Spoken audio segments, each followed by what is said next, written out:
Oke, Caki kasih tahu cara untuk operasi aplikasi Jaga ya dari KPK. Caranya pertama, kalau kalian belum punya, kalian boleh masuk ke Play Store. Oke. Pastikan bahwa HP kalian terkoneksi dengan jaringan internet, itu yang pasti. Oke. Kalau sudah masuk begini, tinggal kalian ketik saja di atas itu. Nah, ini karena Caki pernah download, jadi tulis saja Jaga, terus kemudian KPK. Oke, yang ada di atas ini langsung klik saja Jaga KPK.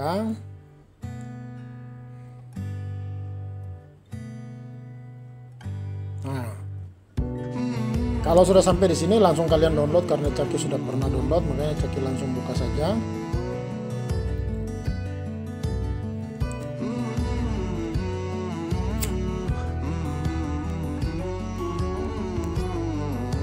Nah, ini tampilan awal dari aplikasi Jaga.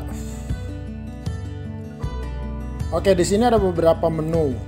Jadi termasuk bansos COVID 2019 itu juga dipantau oleh KPK. Terus kemudian yang kedua di bawah itu cegah korupsi di sekitarmu mulai dari Jaga. Oke, ini tujuan dari aplikasi ini untuk menjaga jangan sampai ada tingkat korupsi lagi. Nah, sekarang kita lihat bahwa ada beberapa menu di situ. Ada menu dari menu pendidikan, ada desa, ada fasilitas kesehatan, anggaran, perizinan. Jadi ini 5 pilar menu yang kemudian ditampilkan di sini untuk kita bisa akses datanya. Jadi kalau misalnya yang paling familiar lah, kalau misalnya untuk seperti ini kita mau lihat sekolah misalnya, langsung klik saja pendidikan. Oke. Oke. Di sini sudah ada, kita mau cari yang mana, SMA, SMP, SD dan sekitarnya. Kalau misalnya saya mau cari SD, oke, SD. Terus kemudian kabupaten kota, karena saya di Kabupaten Jayapura, saya klik saja kabupaten, terus kabupaten, langsung saja Jayapura. Oke, nama sekolah SD Yongsu kecil. Yongsu, coba dulu saya cari dulu. SD Yongsu ada tidak? Nah, di sini ada muncul karena saya pakai nama Yongsu, ada muncul SD Negeri Yongsu Kecil, ada SD PK Yongsu Pari, Provinsi Papua, Kabupaten Jayapura. Misalnya saya mau lihat yang SD Negeri Yongsu Kecil, saya klik. Nah, di sini langsung muncul. Nah, sekarang kita mau lihat yang mana? Di sini ada 3 bagian lagi, 3 menu lagi. Kita mau lihat profil sekolah, lihat anggaran sekolah, lihat seragam sekolah. Silakan saya di sini. Misalnya lihat profil sekolah, kita klik. Nah, SD Negeri Yongsu Kecil sudah akreditasi A. Nah, dari Kabupaten Jayapura, informasi umum, kepala sekolah, Lambert Yaroserai, SPD. Nah, nomor pokok sekolah nasional. Nah, nomornya ada, jumlah muridnya berapa, jumlah guru dan tenaga pendidikan ada berapa, rasio guru dan murid sekolah. Terus kemudian informasi guru dan tenaga pendidikan. Guru 1 orang, guru kelas SD 5 orang, PKN 1 orang, pendidikan agama Kristen 1 orang, pendidikan jasmani, olahraga dan kesehatan 1 orang. Oke.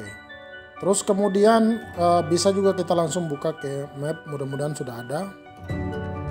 Oke, belum muncul, berarti belum update ya. Yang penting intinya kalau klik di map tetap nanti diarahkan kita ke peta. Tergantung, kalau sudah update berarti dia akan muncul. Nah, kemudian kita kembali lagi. Di sini lihat anggaran sekolah, kita bisa langsung cek anggaran sekolah di sini. Nah, ini berarti dia minta kita harus login. Jadi kalau mau lihat anggaran harus login, karena ini sifatnya agak privat. Setiap orang yang masuk ke sini wajib bertanggung jawab terhadap apa yang dia lihat dan dia publikasikan. Oke, saya tidak akan masuk, tapi intinya saya tunjukkan berapa menu yang ada di sini. Terus kemudian anggaran dana bantuan operasional sekolah atau dana BOS juga kita lihat. Tetapi intinya kita harus login pakai email kita atau Facebook kita yang bisa kita pakai. Tentunya untuk masuk ke sini diharapkan supaya tidak pakai akun-akun palsu gitu. Nah, di sini di anggaran dana BOS juga ada berapa menu di sini. bos sekolahmu, terus anggaran dana bos. Kalau misalnya saya pilih anggaran dana bos, dia akan pindah lagi tab menu, dia minta untuk masuk login. Karena kita mau lihat semua budgeting yang ada di dalam sekolah itu sendiri terkait dengan dana bos. Apa saja yang digunakan, perencanaannya untuk apa. Tentu kalau kita tidak setuju dan kita upload, kita harus bertanggung jawab lewat akun kita seperti itu. Nah, kembali lagi bos sekolahmu. Terus kemudian kalau misalnya diketahui ada hal-hal yang perlu didiskusikan, langsung kita pencet tombol diskusikan. Nanti lewat tombol diskusikan ini kita langsung diarahkan menuju ke portal besar aplikasi Jaga yang mana kita akan berbicara dengan admin-admin, diantaranya ada orang-orang dari KPK yang bertanggung jawab terhadap hal-hal tersebut.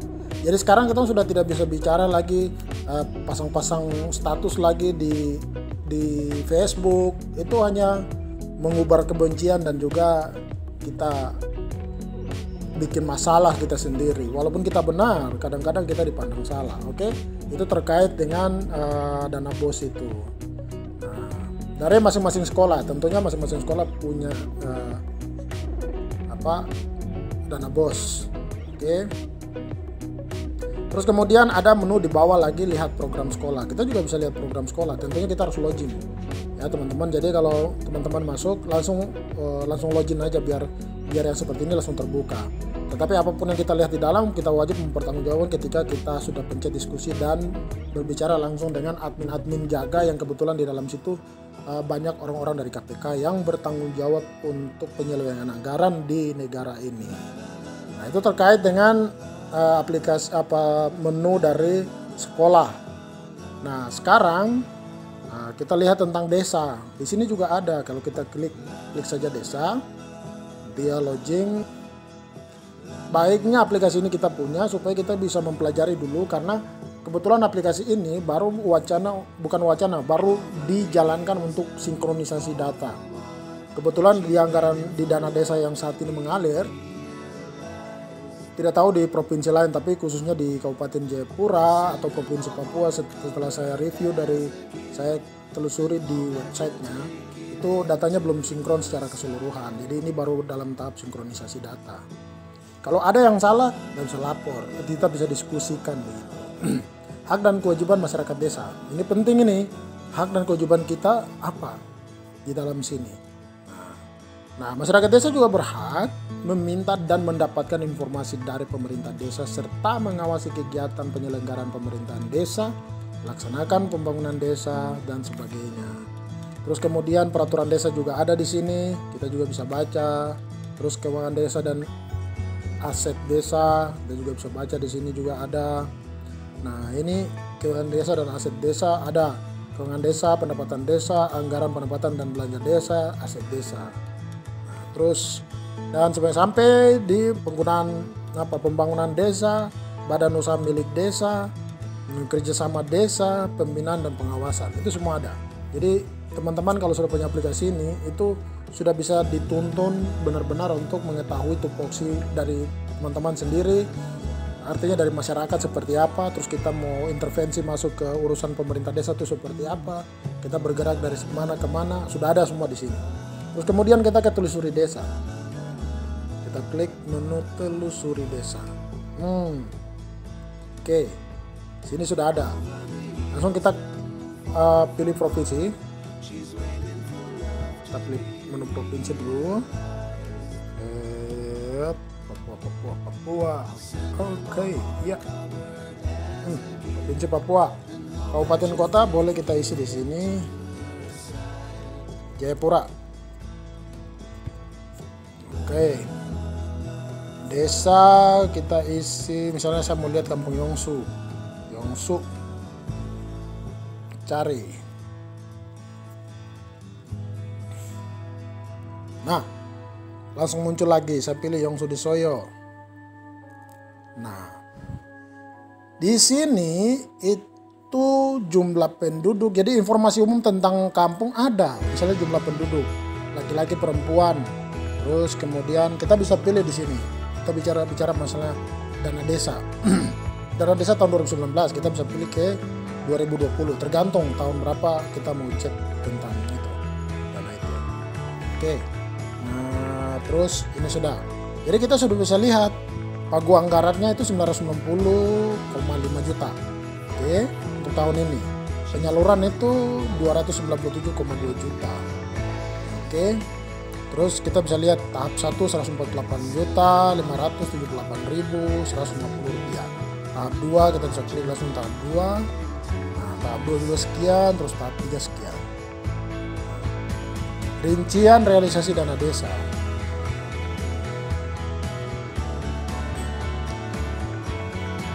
Sudah. Panduan dana.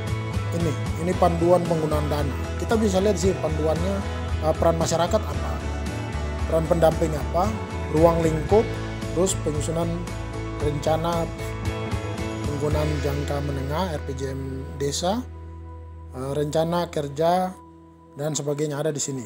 Terus kita klik satu persatu, misalnya peran masyarakat. Nah, ini